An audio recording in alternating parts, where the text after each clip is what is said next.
Hello everyone. Welcome back to our channel MSB trades. Friends, ఇవాళ నేను 3 trades తీసుకున్నాను.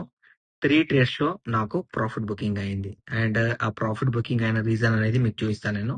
First trade వచ్చేసి bank Nifty. ఇవాళ ఎక్స్‌పైరీ ఉండే. సో, ఎక్స్‌పైరీ రోజు ఎక్కువ రిస్క్ అనేది నేను తీసుకోను. నేను ఓన్లీ నా క్యాపిటల్‌లో 5% యూజ్ చేస్తాను ఫర్ హీరో జీరో ట్రేడ్.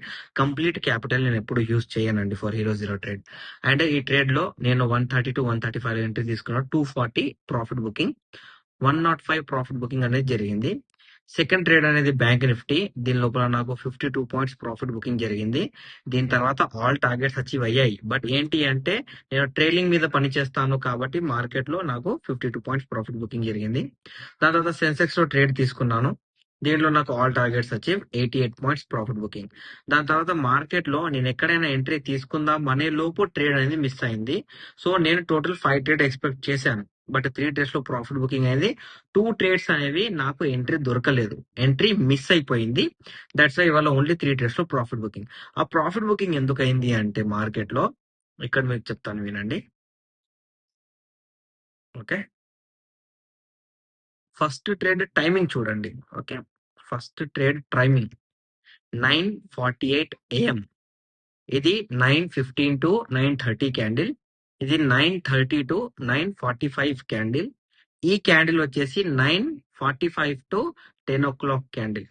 నేను ట్రేడ్ తీసుకుంది ఎప్పుడు 9:48. అంటే ఈ క్యాండిల్ ఇక్కడ ప్రీవియస్ ఏమంటారు లిక్విడిటీ అంటే స్వైప్ అయినప్పుడు బయ్యర్ ట్రాప్ అవుతున్నప్పుడు ఇక్కడ ట్రేడ్ తీసుకున్నాను.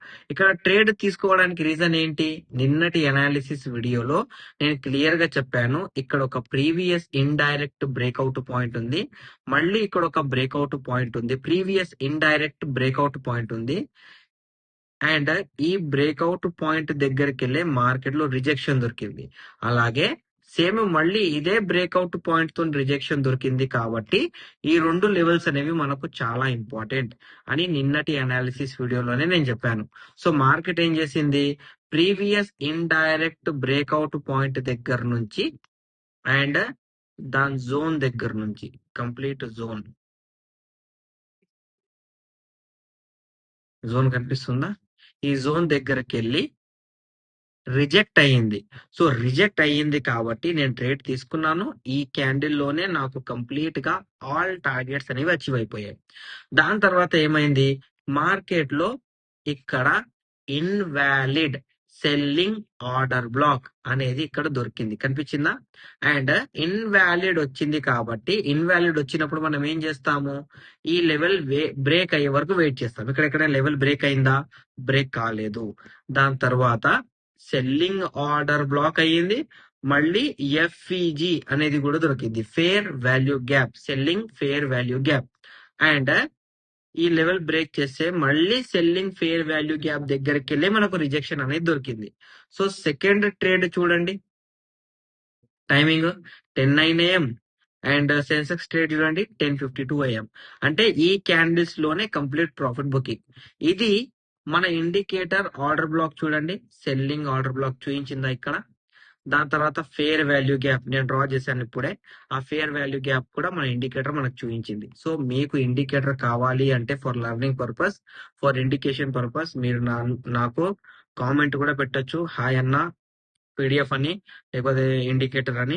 అండ్ మీకు ఇండికేటర్ పర్సనల్ గా కావాలి అంటే దాని డీటెయిల్స్ అనేవి నేను వాట్సాప్ లో మెసేజ్ పెడతాను. మీరు వాట్సాప్ లో హాయ్ అని నాకు మెసేజ్ పెట్టండి. ఇప్పుడు నాకు కంప్లీట్ ప్రాఫిట్ బుకింగ్ అయిపోయింది. దాని తర్వాత నేను ట్రేడ్ తీసుకుందాము అంటే కంటిన్యూస్ రెడ్ క్యాండిల్స్ లో మార్కెట్ అనేది ట్రేడ్ ఇవ్వలేదు. ట్రేడ్ అనేది మిస్ అయిపోయింది. ఎండ్ ఆఫ్ ది డే లో నేను ఎక్కడైనా కాల్ అండ్ పుట్ తీసుకుందాము అంటే కంప్లీట్ గా క్యాండిల్స్ అనేవి రివర్సల్ సెల్లింగ్, రివర్సల్ బయింగ్ అనేవి హ్యూజ్ లిక్విడిటీ చూపిస్తున్నాయి. సో నేను సెకండ్ హాఫ్ లో ట్రేడ్ అనేది చేయలేదండి. సో ఇలా ఇవాళ 3 ట్రేడ్స్ లో ప్రాఫిట్ బుకింగ్ అయింది. కంప్లీట్ గా క్లోజ్ చేసేసాను. ఇప్పుడు రేపటి అనాలిసిస్ కనుక మనం చూసుకుంటే మార్కెట్ గ్యాప్ అప్ అయిన తర్వాత ప్రీవియస్ ఇండైరెక్ట్ బ్రేక్అవుట్ పాయింట్ దగ్గరనే 2 times సపోర్ట్ తీసుకుంది. It's a break down, breakout, మళ్ళీ బ్రేక్అవుట్. అంటే ఈ పాయింట్ మనకు యాజ్ ఎ స్ట్రాంగెస్ట్ సపోర్ట్ లాగా నడుస్తుంది 54,977. అండ్ ఈ లెవెల్ అనేది మనకు strongest support. Previous indirect breakout. So market లో మనకు బయింగ్ ఆర్ సెల్లింగ్ కావాలి అంటే బ్యాంక్ నిఫ్టీ లెవెల్ బ్రేక్ చేసి రీటెస్ట్ రివర్సల్ ఇవ్వాలి. అండ్ సెల్లింగ్ కావాలి అంటే ఈ లెవెల్ బ్రేక్ చేసి రీటెస్ట్ రివర్సల్ ఇవ్వాలి. ఇన్ బిట్వీన్ ట్రేడ్ ఉంది అంటే మార్కెట్ ఇక్కడ బయ్యర్ ని ప్లస్ సెల్లర్ ని ఇద్దరిని ట్రాప్ చేస్తుంది. ఓకేనా? సో ఈ లెవెల్స్ గుర్తుపెట్టుకోండి. నిఫ్టీలో లెవెల్స్ చూసుకుంటే ఇప్పుడు నిఫ్టీలో previous indirect breakout, indirect breakout and previous indirect breakdown. 2 levels ఉన్నాయి. 23,955, 23,837. ఇది బ్రేక్అవుట్. బ్రేక్ చేసింది కాబట్టి యాజ్ ఎ బ్రేక్ డౌన్ లాగా పని చేయాలి. అలా పని చేయలేదు అంటే గ్రీన్ క్యాండిల్ తో లెవెల్ బ్రేక్ చేసి రీటెస్ట్ రివర్సల్ ఇవ్వాలి. సో లెవెల్స్ బ్రేక్ అయ్యి రీటెస్ట్ రివర్సల్ ఉంటేనే ట్రేడ్ ఎగ్జిక్యూషన్ అనేది ఇక్కడ పర్ఫెక్ట్ ఉంటది, లేకపోతే ఉండదు. అండ్ అలా కాకుండా కిందికి వచ్చి సపోర్ట్ తీసుకున్నా ఓకే, రెడ్ క్యాండిల్ తో బ్రేక్ చేసి రీటెస్ట్ రివర్సల్ చేసినా ఓకే. మనము ఎప్పుడైనా లెవెల్స్ ఫామ్ అయినప్పుడు వెయిట్ చెయ్యాలి, రీటెస్ట్ రివర్సల్ కోసం వెయిట్ చెయ్యాలి. అలా వెయిట్ చేస్తేనే మనం యాజ్ ఎ ట్రేడర్ లాగా ఉంటాము. వితౌట్ రీటెస్ట్ రివర్సల్ ఉంటుంది, బ్రేక్ అవుతుంది, లెవెల్ దగ్గరికి వచ్చింది అని ట్రేడ్ తీసుకుంటే బొక్క మనకు. ఓకేనా అండి?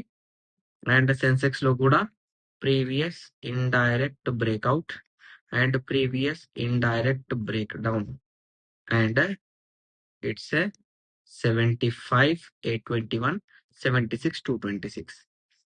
either గ్రీన్ క్యాండిల్ తో బ్రేక్ చేయాలి, లేకపోతే రెడ్ క్యాండిల్ తో కింద బ్రేక్ చేయాలి.